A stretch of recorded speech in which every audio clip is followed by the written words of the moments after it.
విజయనగరం జిల్లా శృంగవరపుకోటలో జరుగుతున్న నవ నిర్మాణ సంకల్ప దీక్ష సభలో చంద్రబాబు మాట్లాడుతున్నారు. లైవ్ లో చూద్దాం. అప్పటికే పంచాయతీ ఎలక్షన్ జరిగాయి, తర్వాత ఎమ్మెల్యే ఎంపీ ఎలక్షన్ జరిగాయి. దీనికి దానికి తేడా చూస్తే ఇంకా ఒక 15-20 సీట్లు ఎక్కువ వచ్చేటివి. మనం పొత్తు పెట్టుకొని ముందుకు పోయి అదే నరేంద్ర మోడీ గారు వచ్చారు, చాలా స్పష్టంగా చెప్పారు. తిరుపతి వెంకన్న సాక్షిగా చెప్పారు. జ్ఞాపకం తమ్ముళ్ళు మీకు అందరికీ ఏం చెప్పారో ఇన్నారా అని మిమ్మల్ని అడుగుతున్నా. వెంకన్న సాక్షిగా చెప్పింది అమరావతిని ఢిల్లీ కంటే మిన్నగా అభివృద్ధి చేస్తాం, ఢిల్లీ కూడా దీని దగ్గర ఏమాత్రం కూడా పోలిక లేకుండా చేస్తామని ఆ రోజు చెప్పారు. ప్రత్యేక హోదా ఇస్తామన్నారు, అన్ని పనులు చేస్తామన్నారు. ప్రత్యేక హోదా విభజన చట్టంలో ఉండే అన్ని తూచా తప్పకుండా చేస్తామని చెప్పి నమ్మక ద్రోహం చేశారు. వేడుకొండల వాడిని వెంకటేశ్వర స్వామికి అన్యాయం చేసే పరిస్థితి వచ్చారు. నేను అడుగుతున్నా మిమ్మల్ని అందరినీ, నరేంద్ర మోడీ గారు ఆ రోజు చెప్పారా లేదా? చెప్పారంటే గట్టిగా చప్పట్లు కూడా చెప్పారు అని చెప్పండి. మాట తప్పారా లేదా అని మిమ్మల్ని అడుగుతున్నాను. బీజేపీ పార్టీ మోసం చేసిందా లేదా అని మిమ్మల్ని అడుగుతున్నాను. మోసం చేసిందంటే 2 చేతులు పైకెత్తి చూపించండి మోసం చేసిందని. 4 సంవత్సరాలు 29 సార్లు తిరిగాను. ఒక సీనియర్ నాయకుడిగా, అనుభవం ఉండే వ్యక్తిగా 29 సార్లు తిరిగి మీ బాధలు చెప్పి మీకు న్యాయం చేయమని అడిగాను. కానీ అన్యాయం చేసే పరిస్థితికి వచ్చారు. 4వ బడ్జెట్ చూసిన తర్వాత వీళ్ళ మోసాన్ని అర్థం చేసుకుని ఇంకా లాభం లేదని అంతవరకు సామధాన భేద మార్గాలు చూపించాను. నేను ఇంకా దండోపాయం తప్ప, తిరుగుబాటు తప్ప వేరే మార్గం లేదనే ఉద్దేశంతోనే ఈరోజు తిరుగుబాటు బావుట తెలుగుదేశం పార్టీ చేపట్టామని చెప్పి కూడా నేను మీకు తెలియజేస్తున్నా. నేను ఆ రోజు అశోక్ గారికి ఫోన్ చేశాను. మీరు రాజీనామా చేయాలని ఫోన్ చేస్తే మీరు ఏది చెప్తే పార్టీ అది చేస్తానని ఒక్క నిమిషం కూడా పదవి కోసం ఆలోచించకుండా రాజీనామా చేసిన వ్యక్తి అశోక్ గజపతిరాజు గారు. అదే మాదిరిగా ప్రధానమంత్రి గారికి చెప్పాను, ఇప్పటికైనా మించిపోయింది లేదు, ఇప్పటికి కూడా సమయం ఉంది, మా న్యాయమైన కోరికలు పరిష్కారం చేయండి. నేషనల్ ఫ్రంట్లో ఇప్పుడు ఉన్నామని చెప్పాను, ఎన్డీఏలో ఉన్నామని చెప్పాను. ఏమీ పట్టించుకోలేదు. ఫైనాన్స్ బిల్లు వచ్చింది, మళ్ళా మోసం చేశారు. అప్పుడు నిర్ణయించుకున్నాను, ఇంకా లాభం లేదు, పోరాటం తప్పని ఆ రోజు ఎన్డీఏ నుంచి బయట వచ్చి అవిశ్వాస తీర్మానం పెట్టాం. తమలో మీరు ఒక విషయం గుర్తుపెట్టుకోవాలి. ఈరోజు ఈ రాష్ట్రంలో వైఎస్ఆర్ కాంగ్రెస్ పార్టీ డ్రామాలు ఆడుతున్నారు. మామూలు డ్రామాలు కాదు, తెలివైన డ్రామాలు ఆడుతున్నారు. మనందరి చెవుల్లో పూలు పెట్టాలనుకుంటున్నారు, కానీ కడాన పూలు అందరం కలిసి వైఎస్ఆర్ కాంగ్రెస్ చెవులో పెట్టాల్సిన అవసరం ఉందని మరొకసారి మీ అందరికీ విజ్ఞప్తి చేస్తున్నా. ప్రధానమంత్రి దగ్గర పోయి విశ్వాసం ప్రకటిస్తారు, బయట వచ్చి అవిశ్వాసం గురించి మాట్లాడతారు. ఎవ్వరూ ఒక్కరు కూడా దేశంలో బయట రాలా వీళ్ళు సపోర్ట్ చేయడానికి. తెలుగుదేశం పార్టీ అవిశ్వాస తీర్మానం పెడితే 100 మంది ఎంపీలు స్వచ్ఛందంగా బయటకు వచ్చారంటే అది తెలుగుదేశం పార్టీ విశ్వసనీయత. అవునా కాదా అని మిమ్మల్ని అడుగుతున్నా. అది మనం చేసిన పని. అదే సమయంలో మీరు ఇంకో పక్క ఆలోచిస్తే, ఏం తమ్ముళ్ళు,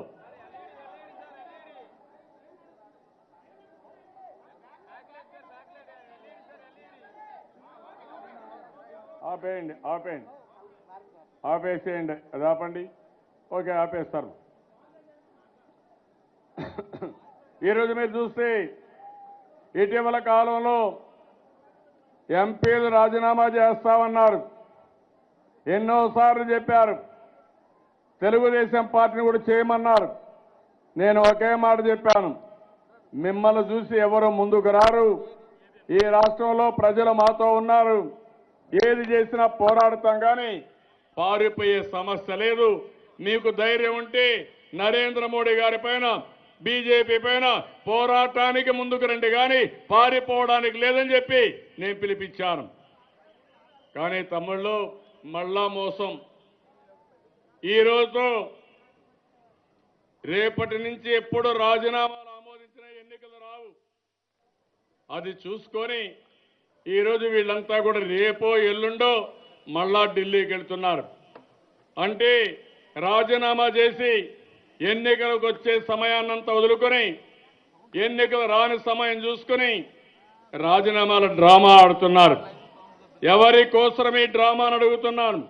నేను ఒక మాట చెప్పాను, మీరు లాలోచిపడ్డారు, కుట్రలో భాగస్వాములుగా ఉన్నారు.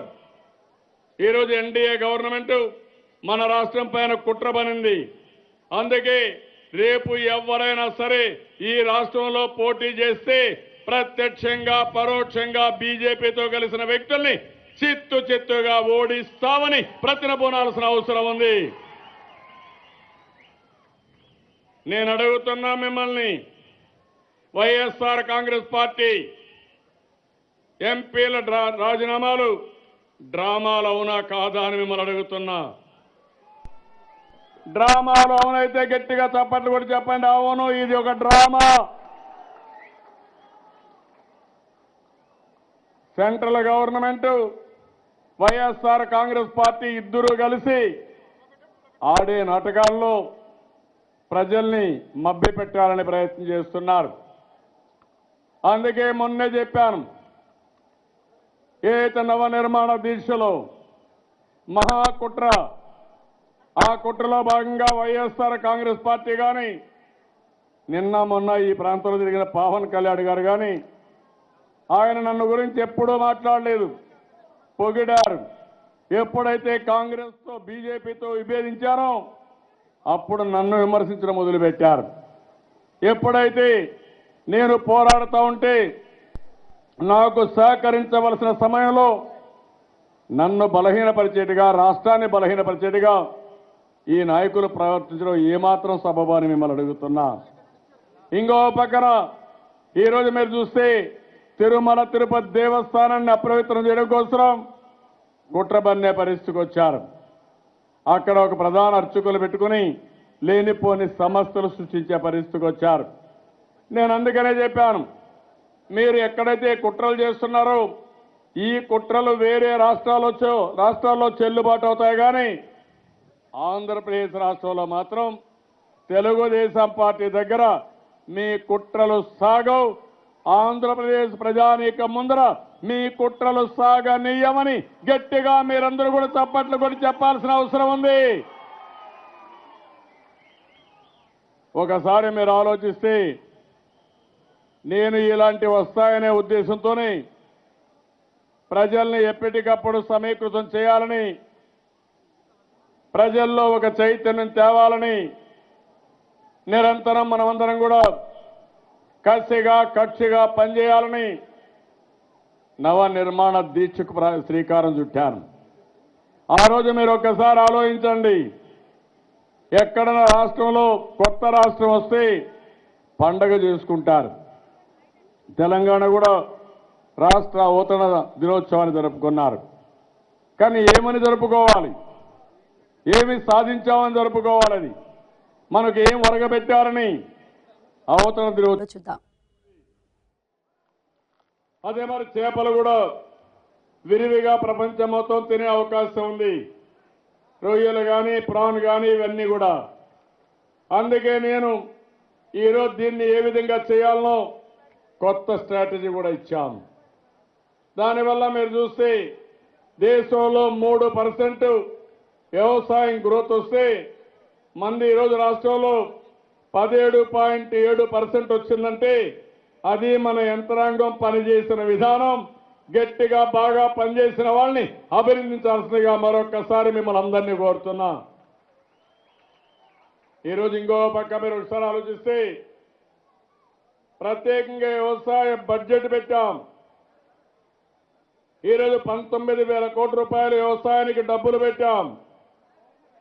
ఇంకో పక్క మీరు చూస్తే అనేక విధాలుగా 4,300 మంది వ్యవసాయ అధికారులు పెట్టాం. అదే కాంగ్రెస్ హయాంలో ఆ రోజు ఆదర్శ రైతు అనే పేరు పెట్టి వ్యవసాయం తెలియని వ్యక్తులకి ఈ బాధ్యత అప్పచెప్పి వ్యవసాయాన్ని పూర్తిగా భ్రష్టు పట్టించారు. అదే మరిగా నేను ఒకటే ఆలోచించాను, భూసార పరీక్షలకు ఎక్కువ శ్రద్ధ పెట్టాం. ఇప్పుడే రాజశేఖర్ గారి అదే మరి చంద్రమోహన్ రెడ్డి గారు చెప్పారు, ఎప్పుడైతే భూసార పరీక్షలు చేశామో దానిపైన మీరు ఒకసారి చూస్తే ఎక్కడికక్కడ ఏవైతే మన మైక్రో న్యూట్రియంట్స్ ఉన్నాయో దానికి ఎక్కువ ప్రాధాన్యత ఇచ్చాను. ఉచితంగా మైక్రో న్యూట్రియంట్స్ ఇచ్చాను.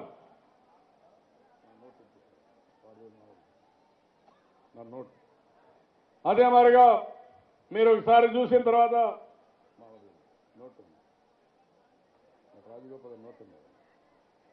అదే మరిగా మీరు ఒకసారి చూస్తే దీనివల్ల ఏవైతే కెమికల్ ఫెర్టిలైజర్స్ యొక్క వినియోగం బాగా తగ్గింది. అంత మునుపు యూరియా వేసేవాళ్ళం, అవసరం లేకపోయినా యూరియా వాడేవాళ్ళం. దానివల్ల భూమి ఆరోగ్యం మొత్తం క్షీణించి సారం పోయి నిస్సారంగా తయారయ్యే పరిస్థితి వచ్చింది. ఈరోజు మనం వాడినటువంటి మైక్రో న్యూట్రియంట్స్ వల్ల ఎరువుల వాడకం పూర్తిగా తగ్గింది. ఇంకో పక్క క్రిమి సంహారక మందులు కూడా ఇష్టానుసారంగా కొట్టేవాళ్ళం. ఈరోజు దీనివల్ల అది కూడా తగ్గించే పరిస్థితికి వచ్చాం.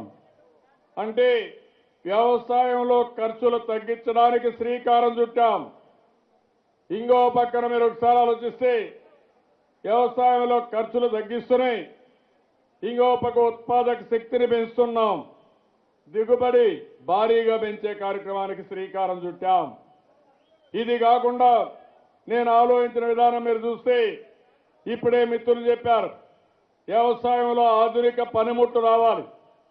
ఆ ఆధునిక పనిముట్ల కోసం ట్రాక్టర్లు కానీ హార్వెస్టర్లు కానీ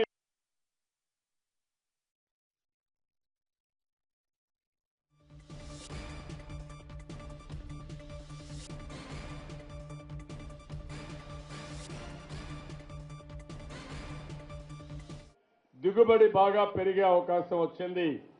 ఇంకో పక్కన ఈరోజు మీరు ఒకసారి చూస్తే ఇందులో కూడా మీరు ఒకసారి ఆలోచించినప్పుడు ఎక్కడికక్కడ ఈరోజు యొక్క చాలా కంపెనీలు మీరు చూస్తున్నారు. Amazon.com కానీ ఫ్లిప్కార్ట్ కానీ ఓలా కానీ లాంటి కంపెనీలు ఉండే ట్యాక్సీల్ని సమర్థవంతంగా ఉపయోగించుకుంటాయి. ఈరోజు మన రాష్ట్రంలో ఎక్విప్మెంట్ ఉంది, కొంతమంది వారి కోసమే వాడుతున్నారు, కొంతమంది ఆ ఊర్లోనే వాడుకుంటున్నారు. ఈరోజు నేను ఆలోచించింది, ఒకసారి శ్రీకాకుళంలో పంటేస్తే కొన్ని రోజుల తర్వాత కృష్ణా జిల్లాలో పంటేస్తారు, నెల్లూరులో పంటలేస్తారు. అలాంటప్పుడు ఎక్కువ ట్రాక్టర్లు ఉపయోగపడడానికి ఒక ఊబరైజేషన్ కింద ఆన్లైన్లో పెట్టి ఎవరికి ఏ మెషిన్ కావాలన్నా ఒక యాప్ ద్వారా కొడితే నేరుగా వాళ్ళకు వచ్చి పనులు చేసే విధంగా వారం రోజులు 10 రోజులు ఎక్విప్మెంట్ వాళ్ళ గ్రామంలో ఉండి అన్ని పనులు చేసిన తర్వాతనే బయట పోయే విధానానికి శ్రీకారం చుడుతున్నాం. దీనివల్ల ఖర్చులు తగ్గుతాయి, బాడుగులు